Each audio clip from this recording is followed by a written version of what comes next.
যুক্তরাষ্ট্রের president Donald ট্রাম্পের প্রশাসন থেকে বিদায় নিলেন ইলন মাস্ক।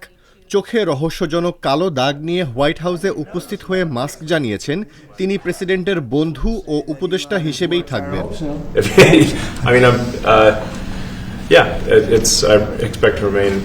বিশ্বের শীর্ষ ধনী ব্যক্তিদের একজন ইলন মাস্ক, যিনি ট্রাম্পের কস্ট কাটার ইন চিফ হিসেবে 4 মাসেরও বেশি সময় ধরে কাজ করেছেন। 30 মে শুক্রবার হোয়াইট হাউসে এক ব্যতিক্রমী অনুষ্ঠানে অংশ নেন তিনি।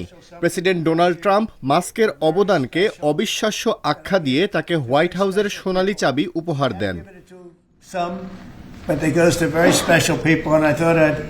I'd give it to Elon as a presentation from our country. Thank you, Elon. Thank you. Take care of yourself. Thank you. তবে মাস্কের চোখে থাকা গাঢ় কালো দাগ নিয়ে শুরু হয়েছে জোর কল্পনা। নিউ ইয়র্ক টাইমসের এক প্রতিবেদনে দাবি করা হয়েছে, প্রচার অভিযান চলাকালে মাস্ক অতিরিক্ত কেটামিন সেবনের ফলে তার মূত্রাশয়ে সমস্যা দেখা দিয়েছে। তবে মাস্ক মাদক সেবনের অভিযোগ এড়িয়ে গিয়ে বলেন, এই আঘাত এসেছে তার পুত্র লিল এক্সের থেকে।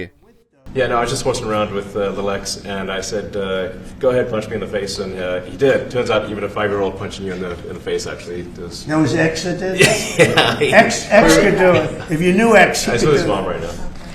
But I didn't really feel much at the time, and then I guess it bruises up. But I was just horsing around with the kids. I didn't notice it actually. হাসতে হাসতেই তিনি বলেন, আমি বলেছিলাম আমাকে ঘুষি মারো, ও সত্যি সত্যি মেরে দিয়েছে। Even a 5-year-old punching you in the face actually does. That was X that did. সংবাদকর্মীরা প্রেসিডেন্ট ট্রাম্পকে প্রশ্ন করেন, তিনি কি মাস্কের মাদক সেবনের বিষয়ে জানতেন? উত্তরে ট্রাম্প বলেন, আমি জানতাম না, তবে ইলন দারুণ একজন মানুষ।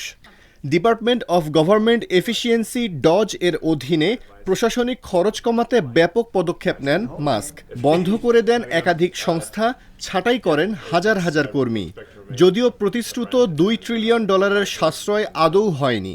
With Doge, many of the Doge people, Elon, are staying behind too, so they're not leaving. And Elon's really not leaving. He's going to be back and forth, I think. I have a feeling. এই সময়ে মাস্কের ব্যক্তিগত প্রতিষ্ঠানগুলোতেও দেখা দিয়েছে সমস্যা। টেসলার বিক্রি কমেছে, space এক্সের একাধিক উৎক্ষেপণ ব্যর্থ হয়েছে, শেয়ার হোল্ডাররা তাকে ফিরে যাওয়ার আহ্বান জানিয়েছেন। বিতর্ক, ব্যর্থতা আর নাটকীয় বিদায়ের মধ্য দিয়েই শেষ হলো ইলন মাস্কের হোয়াইট হাউস অধ্যায়। তবে তিনি জানিয়েছেন, প্রেসিডেন্ট ট্রাম্পের পাশে তিনি বন্ধু ও উপদেষ্টা হিসেবে থাকবেনই।